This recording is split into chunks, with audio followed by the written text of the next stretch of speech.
Hey there, zookeepers. It's one of the Kansas City Kaijins, Brandon, here to say we got another great Super Sentai Secret Side Project, brothers, and it's a spicy one. We're doing episodes 40, 41, and 42. Me and Zach had on special guest and returning champion Georgia Gove. Always a treat. Love any episode she's on, and this is another great one. Also wanted to mention we will be at G-Fest out in the Chicago/Rosemont area this July 11th. We got a Friday panel at 10 a.m., which is a weird time, but we'd love to see you there if you're in the area. We're going to be talking about Kaijumor, which is humor in kaiju films. And then also, if you like what you hear for this podcast, tell a friend. Email us at podzookypodcast@gmail.com. That's Podzooky, podcast@gmail.com. Anything you recommend or tell us, we'll probably talk about on an episode. We always appreciate hearing from you. And then, any reviews on any of those podcast apps help us a ton. But let's get to the good stuff, because let me tell you, it's good.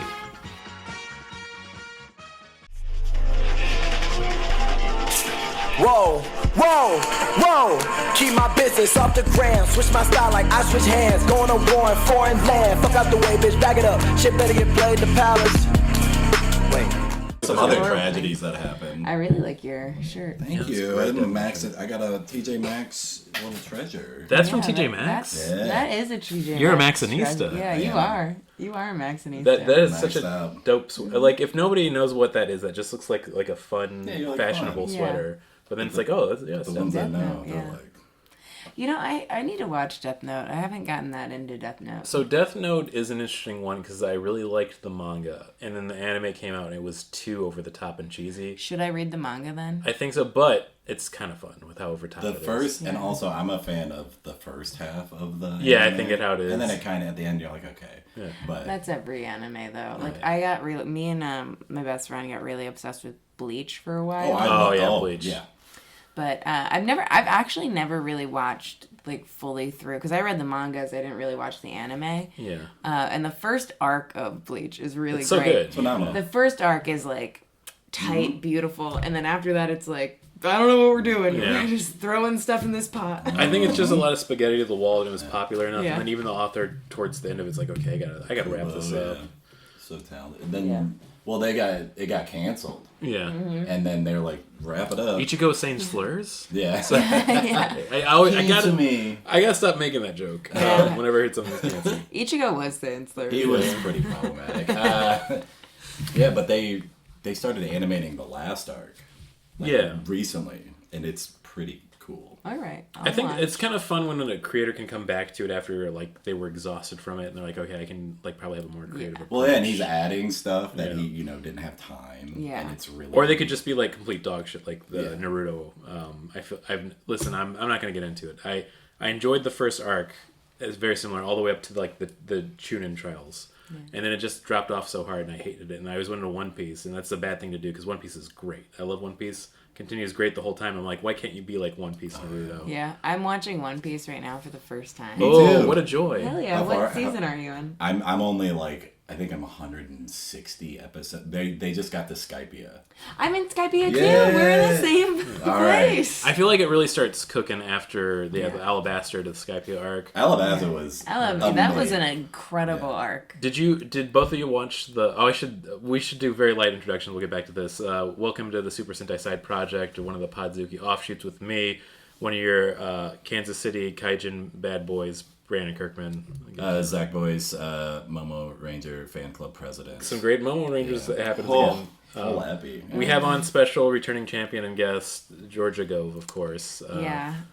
You haven't done this one yet, but you've done all the mainline Podzooky stuff. I've done Go Rangers. Oh, you did? I definitely have done. But I'm happy to revisit. Yeah. And also a huge Magma Mask fan or Volcano Mask guy fan. I don't know. Huge fan. I don't know if the aim was to make him look fucked up as much as possible, but he does, and it's great. They nailed it. The glitter. I mean, we're gonna get into it. That's the third episode. But the rhinestone magma tears. I was just like, oh. She's gorgeous. Yeah. She could win RuPaul's Drag Race for sure. I feel like if we were like slaying. assigning artists, this is like the Orville Peck of the masked bad guy so far. But yeah, I feel like before I said One Piece, have you both seen the live action One Piece too? Nope. No, not yet. It is truly a joy. They do different things than the anime, but it's the first, like, I will honestly say the first good, like, live action anime adaptation. Okay. All right. I've heard that it's really good. Yeah, a lot of people vetted it, and a lot of people I trust were, like, saying it's good, so I finally decided to watch it as a huge One Piece fan. I'm like, oh, they really did it. Then I found out Oda Ichiro is, like, really into this, like, the live action production. So he has, like, basically, like, direct call on any decision they make, and he gets to go over all the scripts. And he's, like, intimately involved with all the shooting, including, like, even the main actors. Like, that makes sense, because it's, like, he's absolutely a control freak that concerns me, and he will die young because he's working himself to death. Mm-hmm. But he really, like, loves what he does, and I think that's the difference of, like, when they do, like, an adaptation of, like, Cowboy Bebop. Yeah. When you find out the creator had nothing to do with it, it's, like, you got to get the people who passionately put it out there first. I even read Yoko Kanno, who does the music for Bebop, and they tried to, like, be involved, like they're trying to be involved in the live action one, and they did a whole interview with her, and she was like, well, the thing in, like, when in Japan, when you're making things, like, everybody's opinion matters, or like everybody, like, it's a very collaborative, and they're into, like, but man, like, going to Hollywood, and, like, it's like you're just beholden to all these producers and random people that are so removed. Before we started recording, too, for, like, the listeners at home, we were talking about all of the darkest things you can imagine with everything going on in the world, and I feel like we're going back full circle of, like, just the death of art, and everything is an IP and executive producers putting it together to make money in the widest audience possible with the net cast. And then I feel like making it, like, a happy, like, kind of thing that could come out of it is something like the One Piece live action, but it has to be so popular and so far removed that the actual creator is, like, a millionaire and has to come over, like, I want it to happen this way. And that's the only way you can have, like, a creative input directly, not fucked with by, like, an executive producer or something. But I don't know how anybody gets anything made anymore, but then there's, like, certain things changing, like with Sinners and, like, with Coogler, where he's like, I'm just going to finance it myself, and it becoming a success. I'm like, please just keep that going. We need that model more and more. No, I mean, I think people are getting a little bit tired of, not even a little bit, I think people are getting tired of the same IP being, like, rehashed over and over again in a uncreative, like, I was so mad at the, Avatar Last Airbender live action remake, because it didn't feel like there was any care put into it at all. They were just like, let's just make a live action remake, basically shot for shot, but also condensed to the point where the story makes no sense. They fucked with it, and then they also have, of course, the M. Night Shyamalan movie, and it's just like, me and Barbara will go back and watch that because we're big fans of it. It's like, it's good, it's perfect how it is. You don't need to redo it. Like, I mean, even though it's like, this is fucked up, it's like 20 years old now at this point. That's crazy. I mean, older than that, because it was like 2000 when it came out. But, like, even the animation, like, the first season has some rough spots, but after they get a budget, like, it still holds up really good. Yeah, and then, the whole show holds up really well. I mean, like, obviously it's like an old, not old, but, like, older animation now at this point. So it's gonna have, like, I mean, if you go to the first episode of Bob's Burgers, you know, like, the first couple, the first season of Bob's Burgers, I'm like, wow, the characters look so different. The whole arc, too, of what happened with Johnny Pesto and the actor behind that, I don't know why, but it's very funny to me. Oh, it's iconic. Wasn't he at the January 6th? Yeah, he was. Oh, the whole arc, and then the fact that he's playing this character that would be a character that goes to January 6th. Absolutely he would. Like, Jimmy Pesto was perfectly cast. Accidentally perfectly cast. It's like all of James Wood roles being an asshole and finding out he's a huge asshole and really like, of course, it makes sense. But yeah, we should get into it. Welcome back to another fun Super Sentai. I'm sorry I forgot that you've been on this before. No, that's okay. But we're talking episodes 40, 41, and 42. We'll just get into it with episode 40, The Crimson Vengeful Demon. I always love the fun titles. Yeah, it's Crimson Demon of Revenge, the Momo Rangers from Hell. Oh, I condensed it a little bit. Yeah.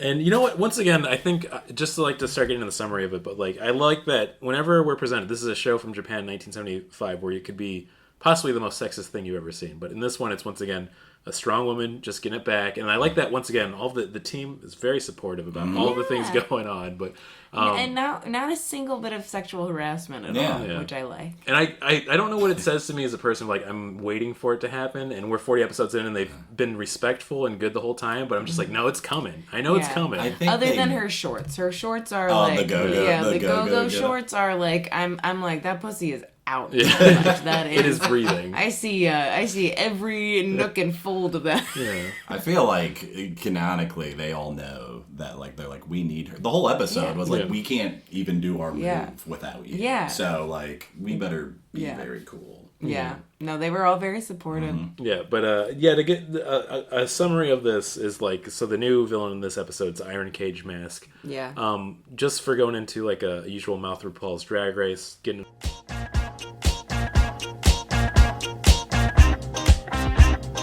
Moth through Paul's drag race.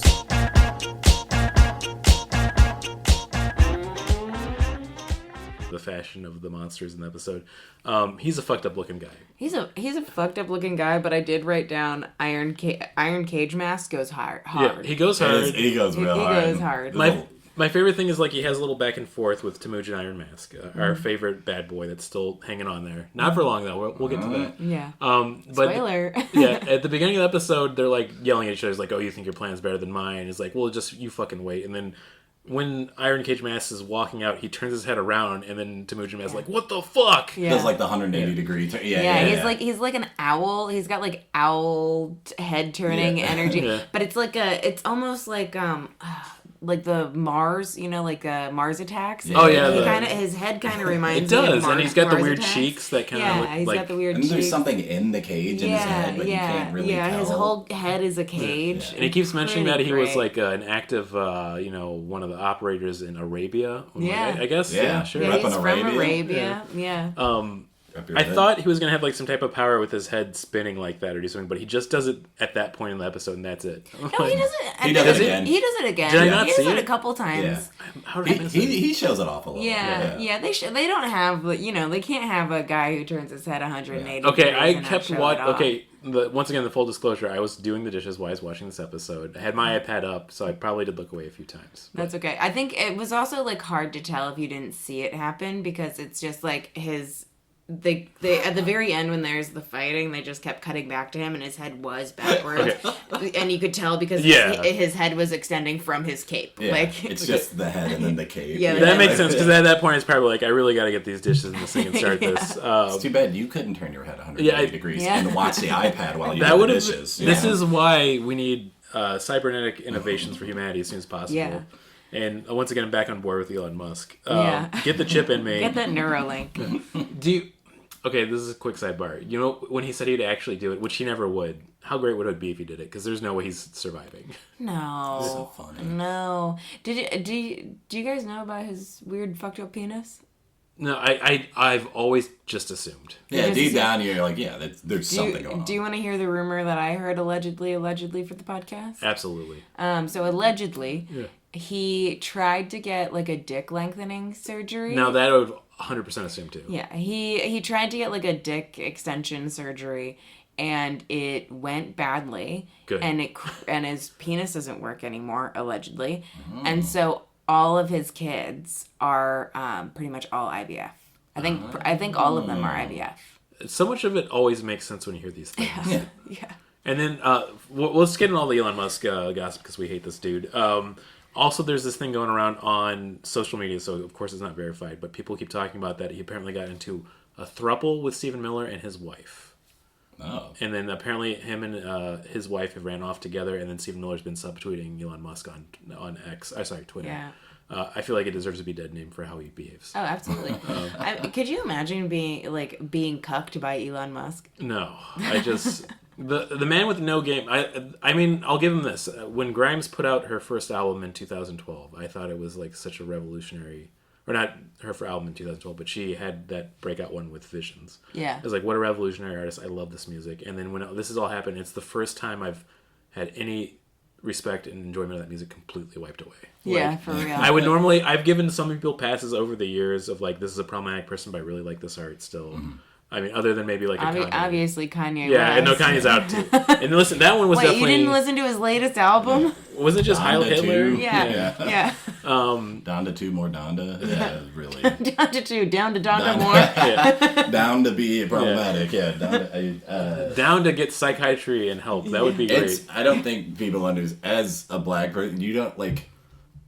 culturally, black people tend to defend their monsters. You know, it's just kind of a thing. You know, the level of goodwill that the first 3 Kanye West albums built up, like, he ran through it, which is incredible. Yeah. No, it's insane. It makes me so sad, honestly. Oh, no, 100%. He's obviously going through, like, a big mental health crisis. For years. And he's being taken advantage of.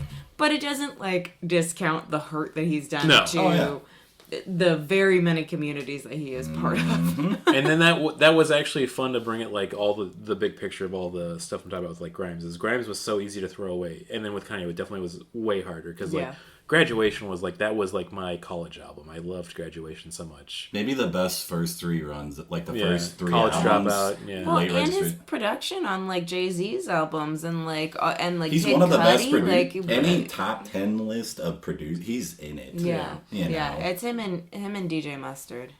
Yeah, Mustard. Yeah.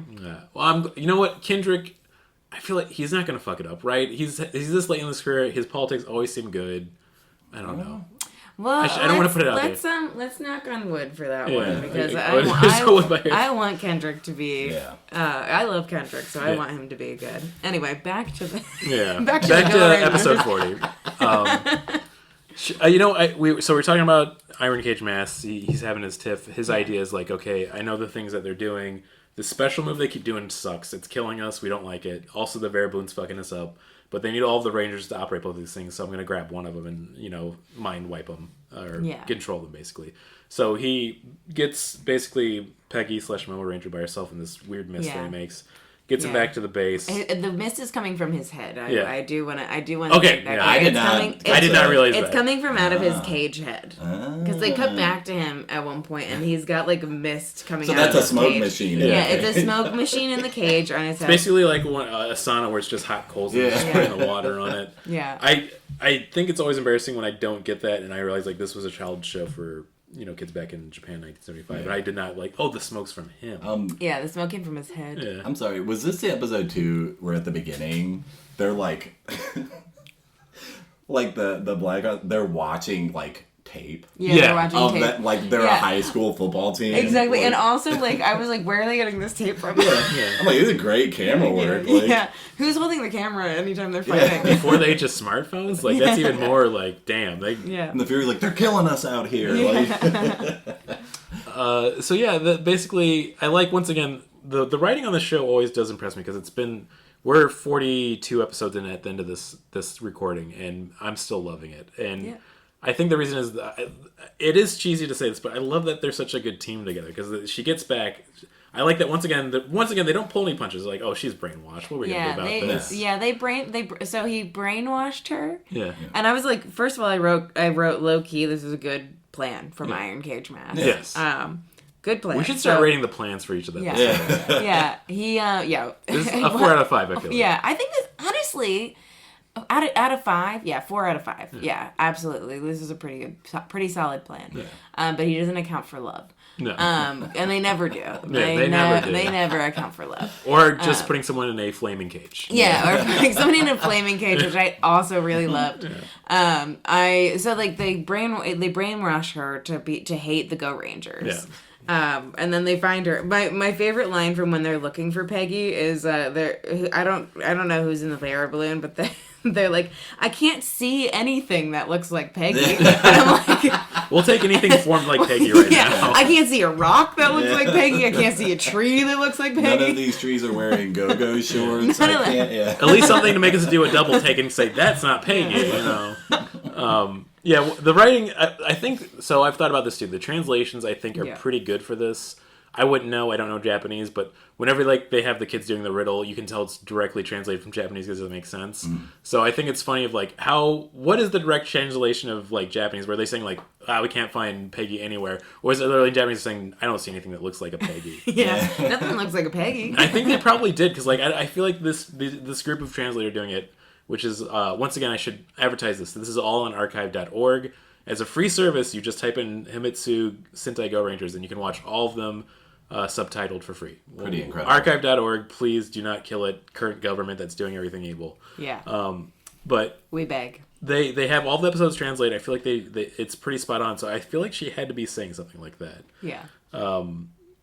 Yeah, but they find her. They bring her back to the Vera Balloon. She has a bomb. Yeah, that was sick. That was sick. She once again, it's a 4 out of 5 planet. He went all the whole mile. Yeah, they got the best ranger. Whole mile. Put the bomb on her too in case it doesn't go well. But once again, I feel like it's a competent team. That's what I like about this show. They're not like it's not like fucking dunces all the time. You're like, how are they super secret spies? I feel like they've earned their degrees. Like even the guy, and I don't remember all their names other than Peggy. But the guy who really loves curry, Daita, yeah, he's like pretty with it, you know. Yeah. He's been getting a lot of the riddles lately. Yeah, I think that's a good progress. They're like he's learning. He's evolving as a character, which I would never expect in it. Once again, a tokusatsu show from 1975. I also the curry count is back. It's been a while. Just one in this one episode. Well, technically, although they do allude to like he's like this is your second one. Yeah. So. And then technically two, because he has the one, and then they try to give one to Peggy to get her back on the team, which it's cute. That's fun. I like that. All of the things they do is really fun and charming to me, including Kabuki theater. Yeah. And then also, oh my god, the no theater or what is it? No dancing. Yeah, that's what it's called. Yeah, when Peggy like breaks her her hypnosis, almost breaks her hypnosis after they've been throwing her around on the mat to try and break her out of it. I was like, that's how you break somebody out of hypnosis is you spar. Yeah. You got it. We're throwing karate. Just judo head tosses. Yeah, and then she does a no dance for the Führer and an Iron Mask and Iron Cage Mask. Yeah. And then I love they're like she's good. Like, literally said hold on. What did he say? I think they said like she's got moves. She's got moves. She knows what she's doing. Yeah. I think it's interesting too is that knowing like some stuff from societal Japan is that no theater also it's like a folklore thing that it can exorcise demons. So it's like once again they're doing a good job with the writing. I like it. I'm trying to think of the other things I pulled up and grabbed my other notes. I also wrote this line specifically. I love a goon jeep, which is like when you have a jeep full of goons when they're out with like Iron Cage masks and there's like 5 of the little soldiers on it. I'm just like I love just the imagery of them like just a bunch of hooligans zooming around. Yeah, and they're always going hey. Soldiers. Oh yeah. Yeah. Oh, there was after she got thrown around on the mat and she was like upset that she wasn't able to transform because part of the hypnosis is that she's not able to go full Go Ranger. The main ranger, Red Boy, comes over to her and puts his hand on her shoulder, and he's like an open wound. Yeah. She's like, yeah. She's like, oh, okay. Did I put that? I think it would have been never because he goes like, no, don't worry about it. If he went, but I was really like, what she really wanted to say in that moment is, hey, don't put your open wound on my shoulder, please. Just like how maimed they get without Peggy. Yeah, like, they're just like really hurt. Yeah. They need to be a full team. Yeah. So they're doing all these things, and I think to kind of like speed up the summary of this episode, eventually they put her back in the prison at the secret bad guy compound, and then I like that they just set it on fire, and then at that point she's like, okay, fuck this shit, I'm done. I gotta get out of here. I'm breaking the psychosis.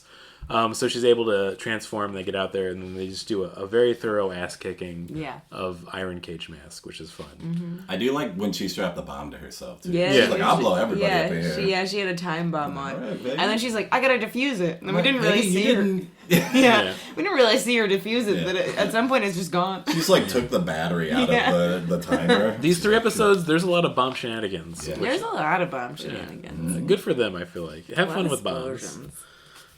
Let me see if I had any other notes, but that's basically about it. I really enjoyed this one once again. Just like their team, they're working together. Yeah, Fire Cage was crazy work. I really liked it. Honestly, claps for Iron Cage Mask. What a good villain. Pouring one out for a real one. Yeah. We haven't had a hanger on like Temujin Iron Mask for a while, which once again I think might change. Not to spoil it, but get into the episode 41 right after, which is the big black counterattack. That's a fun title. The Battle of Totori Dunes. Yeah. I like that you're doing the full ones where I just wrote like, okay, I'm writing the first few words. Oh no, I paused it to be like, what is the full name of this episode? And which of course is the hot springs that they Once again, there's a very funny thing of the main bad of this one is Iron Lion, which is fun to say. Lion mask, yeah. And he's smoking a cigar. He's smoking a cigar. I was like, this mask is sick. It's got a black and mild. This is sickening. For another that was a great Moth RuPaul's Drag Race, I think this is a 10 out of 10 monster design. I love this guy so much. The Nazi coin, problematic, but we can explain that. We can explain that later. Yeah, Nazi coin. I was like, what's happening? Yeah. So this is way later in the episode, but his special attack is basically a giant coin he throws that does have a Nazi symbol on it. But this is also from Buddhism of that time frame of it used to be a symbol of luck, which I think is what they're taking it from. Yeah. Or he's just a Nazi. Because, I mean, he's also the Black Führer. Yeah, they follow the Führer, so it's like, I don't know. I was like, he might just be, they might just be like, and he's a Nazi. I just felt like a news pundit right now saying, like, Elon Musk wasn't doing a Nazi salute. No, he was just, he's awkward. Yeah. He's just a little awkward. Yeah. Quirky. He talks about eugenics a lot, though. I wonder if that's connected. No, Two different things. He's smoking a cigar. He's like, "We're gonna take over this hotel because we got to steal fuel." Z80, solid fuel. Solid fuel. No more of that liquid fuel. We're making it solid. Because their plan in this one, which this plan I wasn't as into as the other plan. This was not a great. This is a 2 out of 5 diabolical plan. I feel like. I mean, it was pretty diabolical, but it just was like, okay, come on. Yeah. They're not going to let you do that, but they were making a giant drill to the center of the earth that would then explode that would heat up the core. Yeah. And it'd be hell on earth. And it'd be hell on earth. And I like they showed people like going like, I do love it. Yeah, they're like, this is what it'll be like. Floor is lava, you know, like. But all of the floors are lava. Every floor is lava. And also the air is lava. I think it's funny when you can tell they're maybe a little tight of time. Like we gotta get some more scenes out. It's like, okay, let's just show what the plan would look like on this one. I feel like it's a 2 out of 5 diabolical plan because it's got a lot of heart. That's for sure. Yeah. But there's not a lot of follow through. There's not a lot of logistics involved in this. Yeah, the logistics are shaky. They gotta get the solid fuel. Yeah. They have to absolutely go get Dr. Taniguchi. Then I like that. With Taniguchi in this episode, he's the doctor who made the fuel. They're trying to protect him. We've had so many double crosses that they forget at one point, like, who has the real fuel, who doesn't, when they're looking for it, which is, I think, a little funny. Yeah, because there's the real fuel, and then there's a pendant. Yeah, that has the fake. That's the fake fuel that the daughter steals. Yeah, that Miko, the daughter, steals. What a little precocious. Youngster. My favorite part of this whole episode, though, so she steals the pendant that's supposed to be the fuel. Yes. And then she runs away, and everyone goes, and they're like, the fuel's gone. And they're like, oh, the kid has it. Yeah. It's fine. To the scientist's credit, he's like, yo, my daughter's gone, too. Yeah. And they're like, yeah. Yeah, but like, even before that, because he was like, oh, my daughter must have it. And they were like, oh, that's fine. Let her run around with this expensive. And then she runs out into the middle of the street, stops one of the rangers who doesn't know about the pendant in the middle of the road. He's like, whoa, kid, I almost ran you over with my little go-kart. and she tells him a riddle. He gets the riddle right. She's like, and now you won this pendant. And he's like, great. An adult man is like, amazing. I won a riddle off of a child, and now I will take this pretty pendant as my own. I feel like the fact this is all connected, that Daida should find Jesus after this. He should become religious. Like, there's no way this is all just chances that this is happening. Yeah.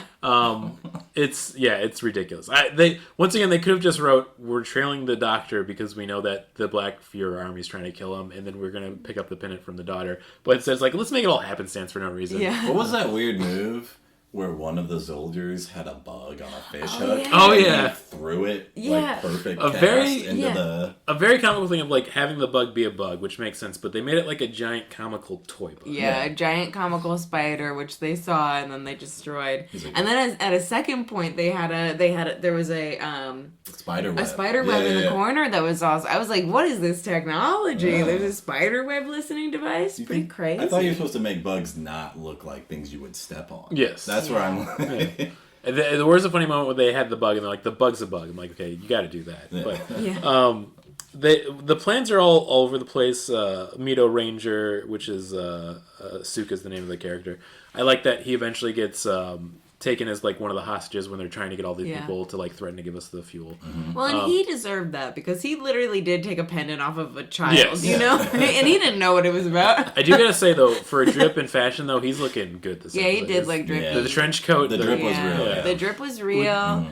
I mean, he did take the pendant because it did match his outfit. Yeah. Which, you know what? Game recognized game. Yeah. If it works, put it on.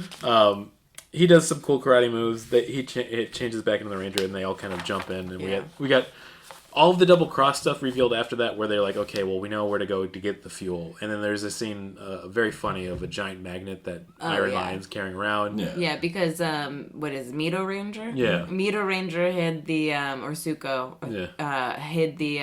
hid the pendant that he thought was the actual fuel in the dunes, and they were trying to get the pendant out, and so they used a giant magnet. Which I was like, what a Mel Brooks move. I love it. Yeah, Spaceballs. Como Beach. Yeah. What a good joke. They get it. I like that they realize they're double crossed, but like, the Rangers are already here, so let's just, I guess, get fucked at this point. Once again, Iron Mask just like kind of pops out of there, like, okay, you deal with it. I don't want to be here. And then in a very funny like fight scene, like I was saying, Iron Lion gets ready to do his ultimate move, and he's like, "Oh shit, I lost it." Which he has a giant like oven stomach. And then doesn't he eat a coin? He eats and a coin. Then he gets a move. Yeah, basically. he's like a vending machine, right? Like eats something and then it goes into his stomach and like creates he created chains at one point by eating something. Like a weird like gas bomb too. Yeah. I should say for like the visual, since it's not a visual medium, like they designed it to look kind of like one of those traditional like temple lines that you see outside that are carved out of the stone, but also like looks kind of like a metal slot machine. So once again, 10 out of 10 design in my opinion. 10 out of 10. Yeah, but that was... 9 out of 10 because of the Nazi coin. The Nazi coin was at one point I was like, oh my god. Like I know, I think it is that, but also once again part of the Black Fuhrer armor. So it really does. It's a pot calling kettle Nazi at this point. They basically decide that when he puts the coin in, they throw the bomb in it, and then he explodes, which is pretty fun. Well, what they did was, they kick the bomb, turns into the coin. And then he's like, well, of course I'm going to eat this. It turned into the Nazi coin, right? Yeah, and they called it anxiety coin, which I'm like... You know what they were like? Something that I'm like, ooh. I did have anxiety watching this. I'm like... what is... I don't even get that. It is all very anxiety-inducing living in this modern era right now, too, where those coins have returned. So, he gets fucked up and he's dead. Basically, they have the end of the episode say, good job again, Rangers, and then we get into this, I think, take a little time for this last episode, which is 42. Yeah. Which is, I didn't write down the title for this one. The Black Man Dies, Goodbye Verabloon. Yeah. This is a big one. This is a big one. This is a big ep. Yeah. So we've had Temujin Iron Mask around for X amount of episodes. I'm saving it for the silly game section, how many it was. But he's been around for a while now. I like that this is a very poetic episode. He wakes up having a nightmare, like, oh shit, they're gonna throw a giant missile in here. That's gonna be the end of us. A drill missile. It was a drill missile. And then once again, for weird coincidences, just not to explain ever, they are making the giant drill missile, so they have to stop it. His little helping buddy this episode is I wrote down which one it was. What was the name of the... it's not Molten Mask in this, or Volcano Mask. Magma Mask. It's Volcano Mask, Magman or something. And I thought he was going to be the villain in this episode, but he's in the background talking about his plans, and like, you know what, Temujin Iron Mask, you go prove yourself. You go do this. And I'm like, this is not a good sign. I think our boy's about to eat it. Well, I think, so my read on the episode was that, so the Fuhrer was like trying to like give up the reins to Volcano Mask, because he doesn't trust Iron Mask anymore, because Iron Mask has been fucking up this whole time, you know. And at one point, one of my favorite parts of this episode was the Fuhrer goes in a car, like is leaving, and like one of the soldiers comes in and is like, "Hey, Iron Mask, the Fuhrer is going to a meeting," and Iron Mask is like, "I wasn't invited." Excuse me. He's not even making excuses anymore. He doesn't. How dare he cheat on me? And so he like follows him in the car and finds out about like, and then the Fuhrer is like, yeah, okay, whatever, bitch. We got a new guy, and like you're kind of fucking up. And so Iron Mask is And this is his fatal flaw, is he gets jealous. He gets very jealous. Very jealous. Yep. He lets his jealousy overtake him, and that in the end was his undoing. When you've been around for like X amount of episodes and you fucked up the plan every time, and your boss is still like, it's okay, keep working on it. Yeah. Don't let jealousy take over. Just enjoy the job, get your paycheck. I do love that they it felt like a corporate restructuring. Yeah, it did. Where like he's like, you're not getting the job done, but they're like, we can't demote him. Yeah, they're like, we're gonna bring you some help. Yeah. All right. Yeah. They put him on a productivity improvement plan on a PIP. Kind of changing your roles a little bit. You know, we're gonna do a little more synergizing with. And he's like, what? I love too. You see Magma Mask, and Temujin's like, no man, forget this dude, and he tries to attack him. Yeah. And then the Magma Mask guy disappears, and he's like, where did you go? And then Temujin runs out, and then the Magma Mask guy just, like, climbs down from the ceiling. Like, he's good at disappearing, but getting back down, that's more embarrassing. But once I can again, jump really high, and then I'm done. That's a talent in itself. And once again, we talked about it earlier, but great design. I think he's going to stick around for a few episodes. I hope so. They really, I mean, whoever worked on the rhinestones for that mask, for their sake alone, I hope that he sticks around. Yeah, because they had to hand place those rhinestones. That's a lot of work. You don't just explode that in like 1 or 2 episodes. Yeah. Temujin Iron Mask, he's got a lot going on this episode. Just like, I like that when they cut to the missile that they're actually making that the narrator goes, he saw this in his nightmares, and like to remind you like it's real now. Yeah, when it comes, because they're building an underground. The plan in this one is they're building an underground layer to shoot missiles from underground. Unclear about what the Vera balloon. Right? At the Vera balloon. They're like, we're gonna take the plane out with this. Yeah. Another really funny part. He dreams of the missile, right? Yeah. The missile happens, and then later in the episode, Temujin's like, I could have never dreamed that they made a missile like this. And they're like, you this did. Has been the whole... You literally dreamed it. Unless it's that classic thing where they're showing us this dream, but it's like when you wake up and you forget about it. Yeah. And once again, I don't think they're going this deep. I like that when they cut to the base too, when they're getting everybody to basically go after they've announced like Temujin Iron Mask is on the move. We gotta do something. Let's go test out the missile. They just showed like Daida and Asuka thumb wrestling in a corner, which is like, I guess that's what people might do to kill time, but that seems weird for 2 adults in a super secret spy facility to do it. Hey, listen, you gotta do something you to gotta kill bond, time. you know? Like, other than eating bowls and bowls of curry, which no curry in this episode. No curry in this one. Not single one. I think we're at 2 on the last episode and then 1 on the episode before that, so 0 on this. So we're at a 3 curry count out of the 3 episodes. So they're batting a consistent 1 at least again. I think they got tired of the production for it for a while. Yeah. Because we hadn't seen any curry bowls being eaten for a bit. I mean, he's been going hard for 40 episodes. Yeah. He's probably like, can we take a little sabbatical? Yeah, he's curry? like, I vomit after every one of these scenes. I hope Japan was like practicing the spit take at this time, or otherwise they killed this man with sodium. By the end of it. Sodium and just pure rice. Yeah. And it makes me laugh because I was listening to... it was an actor on The Sopranos, and they were talking about how they eat a lot in the show. Yeah. And the actor was like, these guys just ate the food. Like, and they do like 10 or 15 takes. So I just pictured Daida just like housing. I mean, no wonder, what's his face died. James Gandolfini. Yeah, James Gandolfini. Just R.I.P. to our boy, but... Should have done the spit take. But should have spit out some of that stuff for sure. But also, man, if I was in that situation... Yeah, I don't know. I'd probably be eating the pasta. They, not that, but somebody who was doing, like, the food on one of the shows was, like, an actual chef they had. And it was the same thing where they were going to do spit takes, and they just kept eating it the whole time now. It was on a Doughboys episode, and I have to remember what show it was for specifically. Oh, The Bear. They were talking about for The Bear. Oh, wow. Yeah. They had, like, a whole consultant make sure the food was, like, actually accurate, and they basically would make it. So a lot of the staff and, like, actors during the scene would just eat the food then, too. Yeah, I would. Yeah. Also, I will say I wrote down that Volcano Mask does look a little bit like Groot. Yeah, He very does Groot. Giving Groot. Yeah. Giving a little Groot. Or did they steal the design for Groot all these years later? Who knows? Probably not. But I think, it's giving Groot. This one, I feel like the plot itself is kind of like a little all over the place to kind of get to the build-up of the final showdown with Iron Mask. Once again, Temujin Iron Mask, which I'll also save that for the silly game section of what it means to review that. they get in the final fight, and I like that he's been planning this for a while, which props to him. It's been so many encounters that he should know. So he has like these little like basically like freezing shoulder pads, so that when the bomb they kick off towards him, it freezes him. They're like, okay, well surely a second bomb will get him, and then he has another shoulder pad to freeze it. This is where it loses me.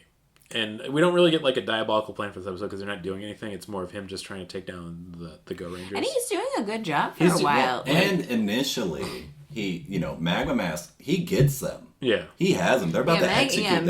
Magma Mask is going to go. And then Iron Mask Temujin sabotages Magman. Yeah. And he's like, no, I'm killing you. Yeah. So like... He's like, I saved you so I could kill you. Yeah. And you know what? At least I want to say that it was not a coward's play. He was ready to go all the way in. Here's the thing that really pissed me off.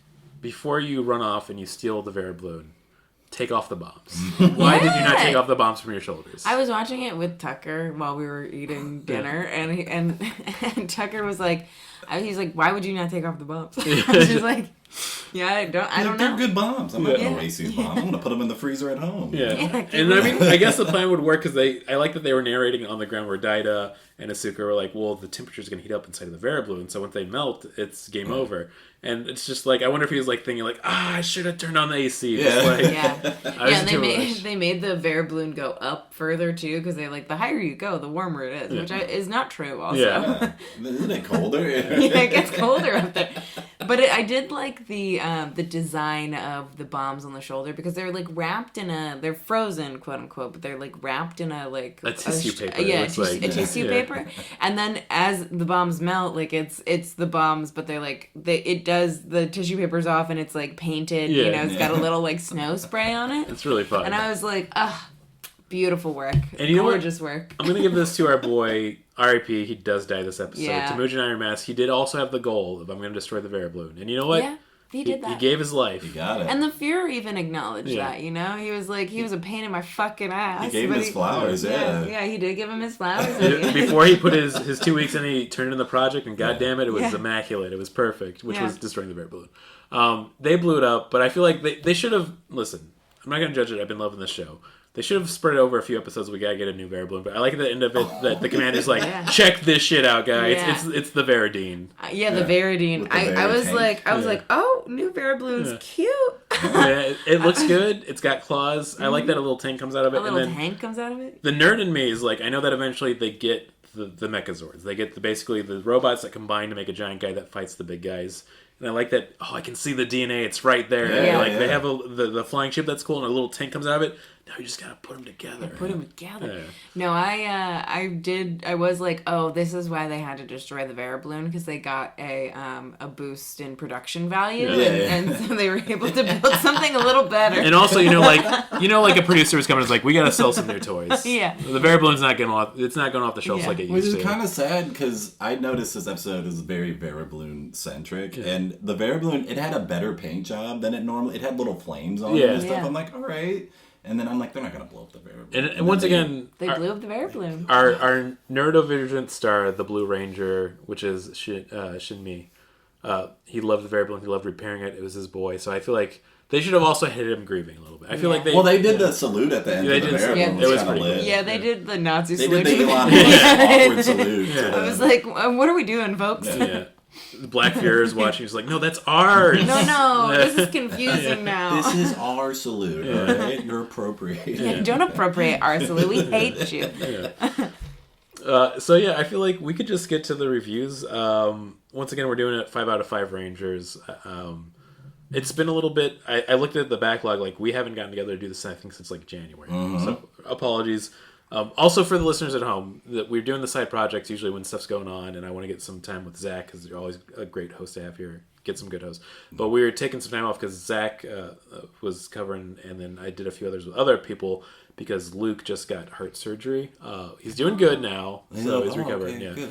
He'd known about it for a little bit, but basically we're like, okay, we'll do some time off and get a backlog going. So we got a bunch of backlog episodes. I'm like, oh, you got to get back to Super Sentai. And then also got the text from like Luke about 2 weeks ago, like recovering, doing pretty well right now. So shout out to Luke. Hopefully he's feeling better. Yeah, feel better, Luke. Yeah, it's it's one of those scary things, and like the new going in, like it was going to be pretty much safe, but it's like that's pretty. Yeah, any surgery is nerve wracking. Yeah, I mean, even like with having kids, we had to do with Faye. She had our oldest had adenoids, which I'd never heard about, which is like basically like the tonsil of the nose. So like they were oversized so that it was causing more phlegm to come through. So we had to do surgery, and they have to put them under. And even when you do that, they explain like there's always a slight risk you need to be aware of. I'm just like, well, now I'm super nervous going into this. Now I'm scared. And the doctor even explained like, it's very, very, very slight. It's like, well, it exists now. I know it exists, which is it's good to know. But also, I got on a whole bunch of weird tangents. 5 out of 5. It's back, baby. I'm loving it. Yeah. I feel like I could have gone a little bit lower, but just all 3 episodes I really enjoyed, even though I was doing dishes for one of them. We're halfway through the show because it's I think 85 episodes in total, and it still has kept my attention. I'm surprised at the quality of something from a children's show, 1975 for Japan once again, but it's a treat. I really like these ones. Yeah, we'll say. I definitely 5 out of 5. This was so many big changes. All right, so many great masks. We got a Peggy episode. Yeah, we got a Barry Bloom episode. Big corporate restructuring. Yeah, the Black Cross Army. I'm excited to see the new products and plans they have for the future. I love when a company restructures.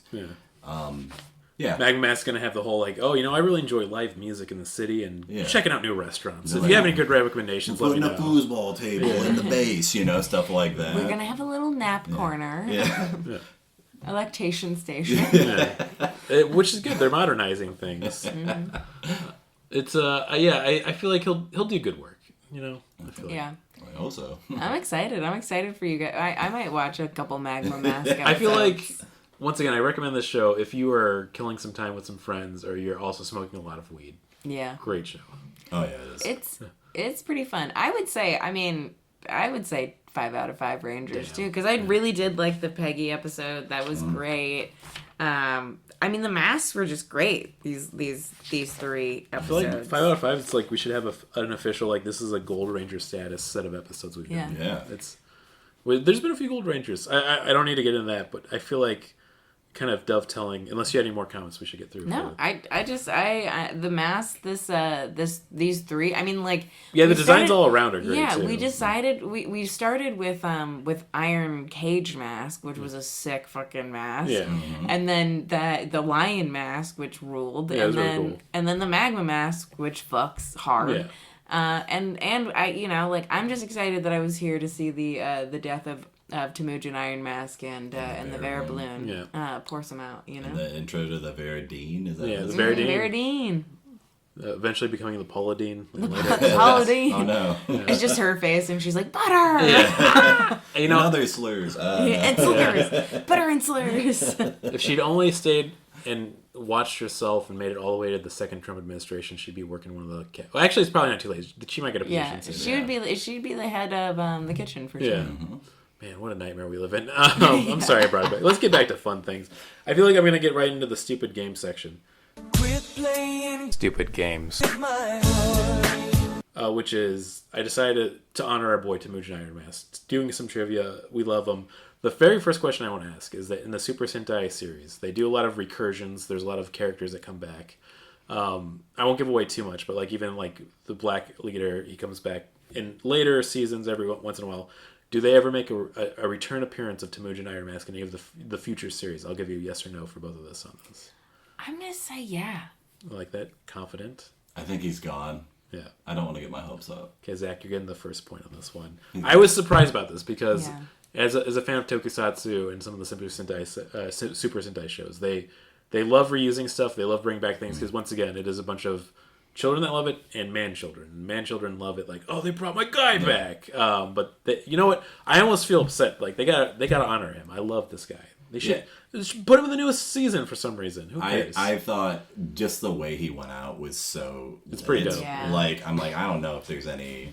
Like, if they wouldn't have shown it so dramatic. They showed him in the flaming circle, too. Yeah. Yeah, they did show him in the flaming circle. He's in hell. Yeah. That's a wrap. He's in hell and he's burning. So with that said, you got the first point. We'll see who comes out on top. I also wrote down how many exact episodes he was in, so I'll give you 3 options both, and you guys can choose what sounds right to you. Was he in 34 episodes, 22 episodes, or 15 episodes? I feel like I remember him from when, like, I don't know what episodes I did. I think he's probably around in your episodes. Yeah. He was around in my episodes, which I want to say were in the 20s, so I'm going to say 22. Okay, 22. I'm putting down Georgia for 22. I think it's 22, too. That seems right, that he's been around half the time. I feel like I should have kept it all in the 20s. This would have been easier to make it trickier, but you're both right. 34 seemed a little high, but I'm like, 15 could be a little trickier. But no, it's 22. You both get a point for that. So we got to go to the tiebreaker, which is... I've talked about this a few times in a few episodes for what the translation of Temujin is. And is it either for Mongol Demon, is it for Blacksmith, or is it for Genghis Khan? Just straight up Genghis Khan. Temujin, Mongol Demon, Blacksmith, or Genghis Khan. I'm going to say Blacksmith. Okay, Blacksmith here down. Genghis Khan is the funniest answer, so I'm gonna go with Genghis Khan. I think you're probably right. So Zach is right. It's a very funny. I think a naming convention. I've seen it used in like Japanese like animation or animes we call it or other things. Japanese animation or anime. I watch films. Yeah. Japanimation for the initiated. As we weebs, we honor the art in the form.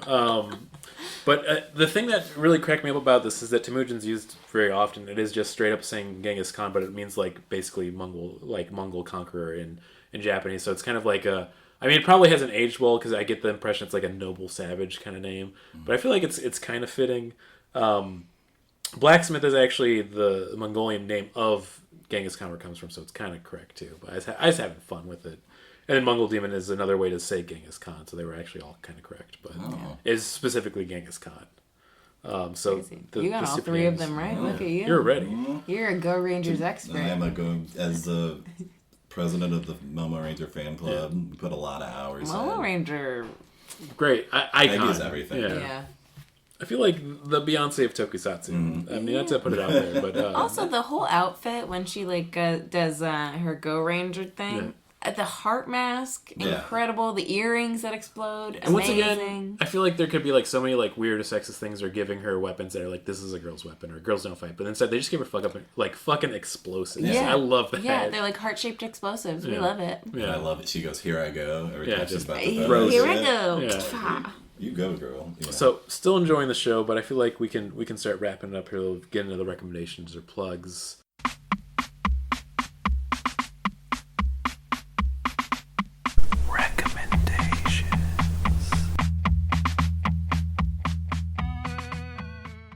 I feel like I usually kick it off. Do any of you have anything you'd like to recommend, plug? Yeah, I have been reading a lot of Japanese short fiction lately. Ooh. And I just read a book called The Guest Cat, which I really liked. Where it's funny because it's like this couple gets really obsessed with a cat in their neighborhood that's not theirs, and I spiritually relate to that. Especially when you have cats, it feels kind of like a little bit like adulterous. Yeah. We have one. This is actually specifically like in our neighborhood. There's a tabby, a gray tabby, and both of our cats are gray tabbies, named Jasper, and very friendly cat that lives outside like 3 doors down.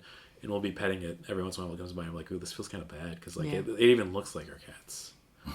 You know, it's kind of like when somebody cheats like on their partner, and you see the person, and like it looks like their partner. Like, what the fuck's going on here? Yeah, that's always strange to me because I guess that like I don't know. Is it weirder to cheat with somebody that doesn't look like your partner or that does? Does that make it a little easier? You're like, oh, okay, you have a type. Yeah. I don't know. I think if Tucker's gonna cheat on me, if they looked even a little bit like me but a little hotter, I think that would hurt me more. Oh, yeah. More just like a younger, hotter version of me. So, I hate that. Mentally, I hope they look very different. Oh, absolutely. If he's gonna cheat on me, I hope that they're like polar opposite. Yeah. So you can be like, okay, interesting. Interesting. I didn't know that's a new side to you that I'm learning. We never talked about this. Yeah. I think Guest Cat sounds like a great recommendation. I feel like Japanese short fiction is fun. I mean, I only read like Haruki Murakami, but I like his short stories are great. So, and it's fun. Any plugs too? I do a show if you're in Chicago at the Lincoln Lodge called Latest and Greatest, and I will be starting a weekly show at the new playground space called LARF. Ooh. Which we're still figuring out what day that's going to be, but... LARF's a fun name. Yeah, LARF. Have a LARF. Have a LARF. Mm-hmm. Yeah, any plugs or recommendations? All right, I'm going to plug it. This is dumb, but we were talking about IPs and how we're IP'd out. Yeah. You know? That being said, if you have not watched any Andor, I think that's kind of crazy. Andor's really rules. good. It's the most, like, pertinent, kind of relevant, kind of Star Wars for adults. Like, and I am Marvel, Star Wars.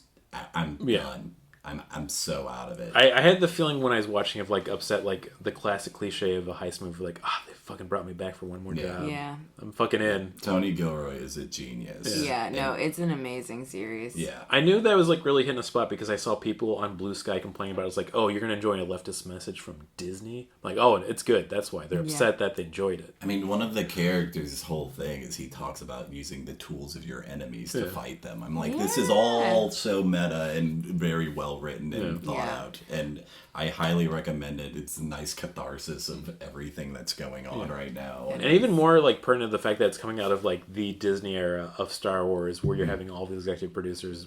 I feel like I've been really hating on executive producers this episode, but whatever, fuck them. And like to get that message and have that still, as opposed to like this came out at the very beginning of all this before they were like separated between three different things. Yes. Yeah, I do like wonder because like Trump and like the right have taken such a hard stance against Disney.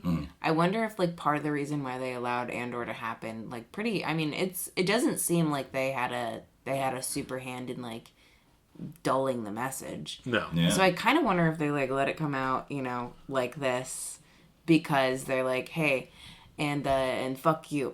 Yeah, which like, feels we can good. do this shit. Yeah. You know? Yeah, like hey, we can put out some revolutionary shit too. Yes. Definitely We might be an evil organization, but we also hate you. Yeah. Just like the classic image of the let them fight of the two Kaijins going at it. Yeah. I'm fine with it, I feel like. Yeah. I feel like for plugs and recommendations too, I should get into the usual Thirst for Adventure every second Wednesday at also Lincoln Lodge. It's a D&D show with Hobart and a few other buddies that we all produce, and he does most of the work, but who cares? He knows it. We have a bunch of comedians on to do basically like a D&D one-shot for 2 hours. It's always a blast. If you're in the city, check it out. For plugs, I've been playing a really good indie title on Steam called Look Outside, which is a survival horror turn-based RPG, which that itself is like mechanics I love. That it touches my nerd brain in the right spots. But it's you're inside of an apartment when a cosmic phenomenon has happened where if you look outside, radiation is transforming people into like these gross body horror monsters. So you're holed up in this apartment with all the like windows shuttered and having to survive all these mutants trying to kill you while getting food and supplies to survive. It's very grim. The writing's very good for it. Not for the faint of heart because the horror in it is like really horrific. But I'm just like, these games are really hitting to me where I'm like, I'm in this mindset with Andor in this game of like, I don't want like the happy media where like things worked out, everything's. I want the really dark things of like, man, how do I survive this going on right now? Yeah. Because I feel like that hits home more than ever. Absolutely. Yeah, like you have to make a lot of hard decisions in the game where it really like tugs at you too. Of like, the second day you're in the apartment, there's an apartment next to you where you can go in to get a bunch of supplies, but you know that there's like a mutated child you have to kill to get through it. And you're like, I don't want to kill a kid. I think I could be fine without these supplies. And it's really interesting what they do with the game. I highly recommend it, but also. If you don't like body horror, do not touch it. It is so gross. Okay. Hell yeah. Yeah. One point you have to make a decision if you give up a party member or have your arm ripped off and like, yeah, we're gonna show it. Oh wow. Yeah. It's great. I love it. It's like $9 on Steam. That's it for me. I feel like. Hell yeah. No. I mean, I think as always we'll sign off on our usual note of life gives you lemons. I guess kick the soccer. I forgot what it was. Yeah, you kick the soccer ball. You kick the soccer ball. Yeah. Kick them. Thanks again for doing this, Georgia. Yeah. Go Rangers. Yeah, go Rangers. Yeah, but that's actually probably better. Just go Rangers. Go Rangers. Yeah. We'll get down.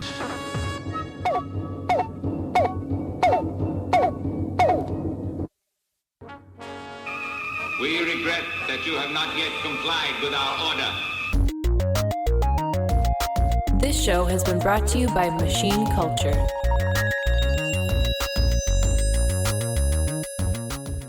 The words get stuck in my throat.